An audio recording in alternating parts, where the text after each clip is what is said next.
want to thank the entire staff here at the Capitol Jewish Museum for bringing us together. I also want to thank them for the work that they have done over the last week with their own staff, who I'm quite sure has been traumatized. Their work with the city and their neighbors to get to this day. I also want to thank the entire board, the small family who had a vision for celebrating not only the American Jew, but the Washingtonian Jew. And I was very captivated by that vision that they would invest and saw the value of making sure that the Jewish experience in Washington was acknowledged, celebrated, and never forgotten. A week ago, the chief called me, and she told me that she was responding to the scene of a heinous crime, an unbelievable tragedy. In an instant, a young couple had their lives cut short. 2 families were left devastated, and the fear and grief, of course, has transcended the entire Jewish community, our entire city, and the world. I want to thank our faith community here in Washington for coming together in D.C. As unfortunately we have practiced. We have practiced because we have had to respond to other incidents of hate, anti-Semitism, and the fear that it causes in our city. The morning after the shooting, 180 faith leaders and community leaders joined a call to offer prayers and to stand shoulder to shoulder in solidarity with our Jewish community. I believe strongly, and I have said often, it is not up to the Jewish community to say support us. It is up to all of us to denounce anti-Semitism in all forms. I see so many leaders gathered here today, and I want to thank you for your support. I want to thank you for your good ideas and our own declaration to continue to work together.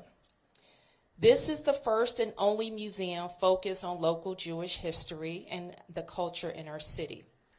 In 3 years, and after 3 prior moves, we were proud to bring the historic Addis Israel Synagogue to be a part of the site and to be a part of the teaching of history of Judaism in D.C. I was heartened last week when I stood with the United States Attorney for D.C. in talking about our investigation with the FBI and our march towards justice in this case. But what struck me in Judge Pirro's remarks was her knowledge about this museum and about Addis.